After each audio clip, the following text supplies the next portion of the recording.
Assalamualaikum warahmatullahi wabarakatuh.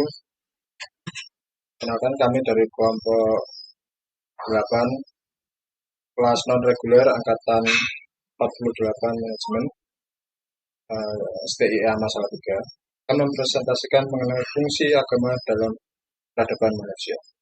Anggota kami yang terdiri dari saya sebagai ketua Miko Prayogo, Saya Muhammad Rasidyo. Saya Siti Arifah. Saya Gilmaya tadi. Kami akan mencoba menjelaskan mengenai apakah fungsi agama dalam peradaban manusia. Nah, dari rekan saya akan menjelaskan. Yuk, silakan. Latar belakang pembahasan kami dimulai dari seiringnya berkembangnya zaman. Manusia semakin lupa dengan agama sehingga membuat mereka banyak yang melalaikan perintah-perintah agama dan membuat mereka melakukan perbuatan-perbuatan yang menyimpang dan dilarang oleh agama. Banyak peradaban yang membuat hukumnya sendiri dan meninggalkan hukum Tuhan atau agama, sehingga sering terjadi kekacauan dan kebingungan dalam permasalahan yang timbul. Agama adalah masalah keyakinan dan setiap orang berhak memiliki keyakinan dan kepercayaannya sendiri. Akan tetapi, unsur maupun intisari agama adalah sama, yaitu mengajarkan kedamaian dan kebaikan. Jika kita melihat peran Islam dalam perkembangan peradaban manusia di era Rasul dan kekhalifahan Islam berfungsi sebagai pedoman dan berdiri kokoh, keadilan merata, dan masyarakat hidup sejahtera. Perekonomian pun ditata dengan baik dan adil, tidak terjadi kesenjangan sosial antar individu. Pembahasan selanjutnya akan dibawakan oleh rekan saya, Miko Prayogo. Apa itu agama dan apa itu peradaban? Agama adalah sistem yang mengatur kepercayaan serta peribadatan kepada Tuhan Yang Maha Kuasa yang dianut oleh kelompok manusia. Poin utama dalam agama adalah eksistensi Tuhan, interaksi manusia secara spiritual atau rohani dengan Tuhannya. Peradaban adalah seluruh hasil budidaya manusia yang mencakup seluruh aspek kehidupan, baik fisik seperti bangunan, jalan, maupun non-fisik, yaitu nilai-nilai atau tatanan. Peradaban dunia saat ini. Berikut adalah salah satu contoh peradaban dunia yang ada pada saat ini, seperti kongres yang berada di Inggris, bangunan kota yang ada di Dubai, peninggalan seni budaya dari Indonesia, serta budaya festival yang berada di Brazil. Peradaban negara maju saat ini. Fasilitas seperti bangunan, jalan, teknologi sangatlah modern. Kita bisa melihat seperti ada yang ada di internet ataupun di TV, betapa megah, tertata rapi, serta canggih peradaban negara maju. Kemudian kemajuan komunikasi yang mengglobal dan mencakup ke sebagian besar bumi. Lalu tatanan sosial yang tumpang tindih dan masih banyak sisi yang tidak adil. Ini bisa menjadi salah satu kekurangan yang ada pada negara maju. Peraturan atau hukum semuanya mengacu hanya dari segi kemanusiaan dan banyak peraturan atau hukum yang saling bertentangan maupun tidak jelas. Berikutnya, umumnya menerapkan sistem liberal atau kapitalis sehingga keuntungan menjadi yang utama. Lalu kebudayaan lokal banyak bercampur dengan berbagai kebudayaan asing dan nilai-nilai luhurnya luntur. Itu tentu pengaruh dari liberal dan kapitalis. Banyak pengaruh masuk sehingga budaya asli perlahan menghilang. Lalu meskipun maju, peradaban barat juga masih tidak lepas dari permasalahan sosial maupun kesejahteraan yang tidak merata, dan hal ini tentunya jadi masalah umum yang ada pada setiap negara. Peradaban di negara berkembang saat ini. Meskipun tidak semaju sebagaimana di negara barat, tapi jika kita melihat beberapa tahun ke belakang, maka kita akan melihat perkembangan peradaban yang cukup pesat di negara berkembang seperti Indonesia, Malaysia, Brazil, dan lain-lain. Kemajuan jaringan komunikasinya juga sudah baik, mencakup hampir seluruh wilayahnya. Permasalahan ekonomi dan sosial biasa menjadi permasalahan utama di negara berkembang. Pengaruh agama cukup kuat dalam sistem pemerintahan dan masyarakatnya. Poin ini jadi salah satu poin pembeda antara negara berkembang dan negara maju. Di negara berkembang, agama memiliki pengaruh yang lebih besar. Kemudian nilai-nilai budaya masih dijaga dan memegang peranan sebagai norma dalam masyarakat. Kemudian yang terakhir, di beberapa kasus di negara konflik, perang saudara maupun gejolak militer banyak menyebabkan masalah kemanusiaan seperti kekerasan, penindasan, atau bahkan genosida mungkin. Kemudian realita keagamaan pada peradaban sekarang ini. Seperti apa keagamaan yang terjadi di negara maju atau umumnya berada di wilayah barat? Yang pertama, agama seperti dianggap sebagai pajangan atau aksesoris belaka. Jadi dianggap tidak terlalu penting. Kehidupan lebih mengacu pada hal keduniawian, hedonis, pengaruh liberalisme dan kapitalisme. Yang poin utamanya di sini adalah liberalisme yaitu kebebasan, dan kapitalisme adalah mendapatkan keuntungan sebanyak-banyaknya. Seperti poin sebelumnya yaitu hedonis. Kemudian yang terakhir, kehidupan beragama terpisah dari lini kehidupan yang lain, seperti sosial, ekonomi, politik. Yang dimaksud adalah agama hanya aktivitas pribadi yang tidak mempengaruhi ataupun terpisah dari lini kehidupan yang lain. Kemudian realita agama di negara berkembang. Seperti contohnya di Indonesia yang berada di wilayah timur. Bagi masyarakat Indonesia, agama merupakan rumah besar dan kukup yang dihuni sejak lahir, tumbuh sampai mati. Hampir semua aktivitas dan kehidupan tidak luput dari kesadaran beragama. Juga bagi negara berkembang secara umum. Meski begitu, keadaan beragama di setiap wilayah atau negara akan berbeda-beda. Meskipun sama-sama di wilayah timur, setiap negara akan berbeda realita agama yang berjalan. Seperti contohnya di Brazil. Contoh untuk yang ini ada berada di wilayah barat, tapi termasuk negara berkembang. Peran agamanya cukup kuat. Agama mayoritasnya adalah Kristen dan Katolik. Akan tetapi kehidupan masyarakatnya sangat bebas dan liberal, dan banyak ajaran atau hukum agama yang dilanggar, seperti kehidupan malam, pesta, kriminalitas, perzinahan, dan lain-lain. Lalu ada contoh yaitu Myanmar yang dipimpin oleh junta militer yang hanya menjadikan agama sebagai kegiatan masyarakat. Yang dimaksud adalah agama tidak mempengaruhi pemerintahan maupun politik, hanya sebagai kegiatan masyarakat belaka. Dan untuk kasus dalam negara perang atau konflik yang umumnya berada di Afrika, karena ini juga termasuk negara berkembang, mereka tidak terlalu memperdulikan agama, dan pengaruh agama di negara seperti ini masih kecil. Hal ini tentu berkaitan dengan konflik yang terjadi, medan perang, sehingga keselamatan adalah yang utama. Sehingga penyebaran agama sangat kecil sekali. Belum lagi jika ada penindasan ataupun pembunuhan atau bahkan penghapusan ras, maka tentu penyebaran agama akan terputus. Berikutnya fungsi agama akan dijelaskan oleh rekan saya yaitu Muhammad Radityo. Fungsi agama. Agama memiliki banyak fungsi dan spesifik, tetapi di sini kami akan menjelaskan pokok dari fungsi agama. Fungsi yang pertama, agama memberikan kedamaian mental.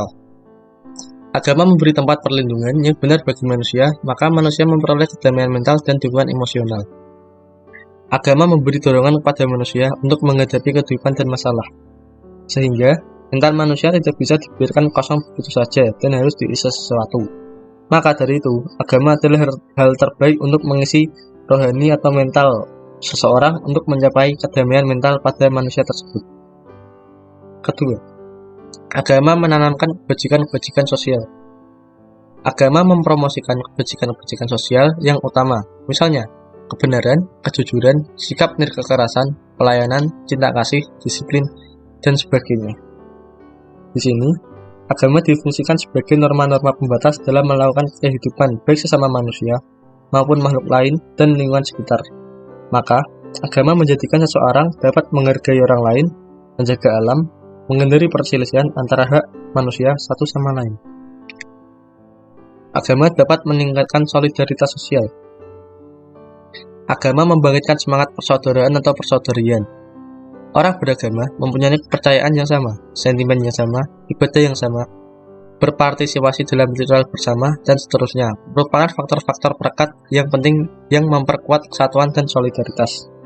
Poin yang saya maksud adalah, dengan kegiatan beragama, sama manusia dalam konteks yang seagama, maka akan menjalani aktivitas yang sama, sehingga semakin lama hal tersebut dijalankan, akan menimbulkan solidaritas, rasa bersamaan, dan kerukunan antar manusia, walaupun terkadang ada konflik yang disebabkan oleh salah satu oknum atau pemahaman yang terbatas. Keempat, agama adalah agen sosialisasi dalam kontrol sosial. Agama mempunyai peranan penting dalam mengatur atau mengorganisasikan dan mengarahkan kehidupan sosial. Agama juga menolong menjaga norma-norma sosial dan kontrol sosial. Berkaitan fungsi yang pertama, agama berfungsi sebagai norma yang menjaga atau mengontrol tatanan tanpa petugas dan hukum tak tertulis. Penjelasan selanjutnya akan dijelaskan oleh rekan saya, Siti Arifah. Fungsi agama meningkatkan kesejahteraan. Agama mengajarkan kepada umatnya agar melayani masyarakat serta meningkatkan kesejahteraan masyarakat. Artinya, dalam agama diajarkan untuk memberikan sedekah atau memberi untuk orang yang tidak mampu. Contohnya dalam Islam diajarkan harus membayar zakat, banyak bersedekah, memberi makan orang lapar, membayar zakat mal kepada orang yang berhak menerima. Agama mengembangkan sikap filantropis manusia dan dengan demikian mendorong ide saling menolong dan bekerja sama. Karena dipengaruhi oleh kepercayaan agamawi, berbagai organisasi agamawi melibatkan diri dalam berbagai aktivitas menyejahterakan orang lain. Fungsi berikutnya adalah agama memberikan rekreasi kepada manusia. Agama memainkan peranan yang mempesona atau mengagumkan dalam memberikan rekreasi kepada umat. Misalnya, dalam situs agamawi maupun festival-festival atau perayaan agamawi yang diselenggarakan oleh berbagai agama, memberikan kelegaan atau kebebasan kepada umatnya dari berbagai tekanan mental. Terkadang dalam agama pula, kita diharuskan untuk pergi ke tempat peribadatan tertentu ataupun secara sukarela datang ke tempat peribadatan tersebut. Fungsi agama berikutnya adalah untuk memperkuat rasa percaya diri. Agama dianggap sebagai cara efektif untuk mengukuhkan atau memperkuat rasa percaya diri. Ada kepercayaan-kepercayaan tertentu seperti kerja sebagai ibadah, tanggung jawab atau tugas adalah bersifat ilahi, dan lain-lain ajaran yang ada dalam berbagai agama memberi penguatan kepada individu-individu dan sekaligus memperkuat rasa percaya diri. Agama juga memberi identitas kepada seseorang dan pengertian-pengertian seperti di atas yang memberikan pandangan hidup maupun motivasi yang memberi karakter kepada individu tersebut. Agama juga mempunyai pengaruh kepada ekonomi serta sistem politik. Agama memberikan pengertian mengenai apa yang sebaiknya dilakukan maupun tidak dalam hal ekonomi. Hal ini berfungsi untuk memberikan norma-norma atau hukum yang tidak tertulis dalam ekonomi. Max Weber misalnya mempunyai tesis yang membuktikan hubungan antara etika Protestan dan perkembangan kapitalisme. Begitu pula ada yang kita kenal dengan ekonomi syariah. Contoh bahwa agama mempengaruhi sistem politik misalnya sangat banyak, baik pada zaman dulu maupun pada zaman modern ini. Ada negara yang berdasarkan pada agama, bahkan dalam negara-negara modern dan demokratis. Pengaruh agama tak terhindarkan dalam dunia politik. Agama juga menentukan hukum yang dipengaruhi oleh fatwa atau aturan beragama, seperti fatwa MUI yang diakui pemerintah dan memiliki bobot hukum. Materi berikutnya akan dijelaskan oleh rekan saya, Anggi Amalia. Peran agama Islam. Islam mencakup keseluruhan aspek kehidupan sebagaimana dalam Al-Quran disebutkan bahwa Islam adalah rahmatan lil alamin, yang mana artinya adalah rahmat atau anugerah bagi seluruh alam. Yang dimaksud Islam mencakup keseluruhan aspek kehidupan adalah yang mana artinya itu baik untuk seluruh umat manusia, baik umat muslim ataupun non-muslim. Jika dilaksanakan aturan Islam tersebut, niscaya kebaikan dan keberkahan untuk seluruh umat manusia. Islam merupakan jalan hidup, pedoman, arahan, dan tata cara manusia dalam berperilaku dan menyongsong kehidupan. Dan Islam menjaga kita agar jangan sampai kita mengambil jalan yang salah, jalan yang sesat di mana di dunia kita akan mendapati masalah dan terlebih di kehidupan berikutnya sebagaimana keyakinan Islam. Ajaran Islam menjelaskan kehidupan setelah kematian di dunia yang harus diyakini oleh seluruh umat muslim.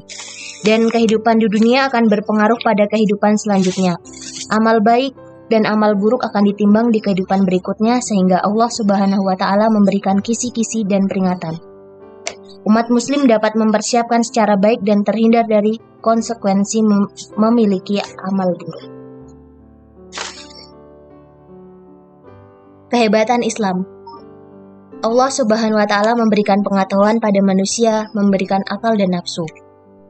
Allah Subhanahu wa taala menurunkan Rasulullah Muhammad SAW ke bumi untuk jadi penuntun umat manusia. Dalam Al-Qur'an dijelaskan gambaran besar kehidupan dan proses yang akan dilaluinya. Aturan Islam tidak hanya menjaga maupun menyelesaikan masalah tetapi juga mencegah. Jaminan bagi manusia yang mau beriman kepada Allah Subhanahu wa taala meski hanya setitik jarum di hatinya untuk masuk ke surga Allah. Kesimpulan. Jadi, dari penjelasan sebelumnya dapat disimpulkan bahwa fungsi dari agama dan peradaban manusia yaitu peran agama dalam kehidupan manusia adalah vital. Manusia sangat membutuhkan agama. Agama membantu kita dalam mengatasi permasalahan hidup yang tidak bisa dijawab melalui logika duniawi. Dan agama adalah landasan untuk membentuk karakter diri dan menjadi manusia yang beretika, bermartabat, dan berbudi luhur. Bahkan, agama merupakan salah satu unsur pembentuk budaya dalam masyarakat, sehingga erat sekali kaitannya dan tidak bisa dipisahkan. Dengan ketidakadanya agama, maka akan terjadi kekacauan, ketidakadilan, dan kemerosotan nilai-nilai kemanusiaan. Berikut adalah pembahasan dari kelompok kami. Apabila ada kesalahan, baik yang disengaja maupun tidak, kami mohon maaf atas kekurangannya. Saran dan kritik tentunya kami tunggu. Kemudian akan berlanjut pada sesi pertanyaan. Terima kasih banyak atas perhatiannya. Wabillahi taufiq wal hidayah. Wassalamualaikum warahmatullahi wabarakatuh.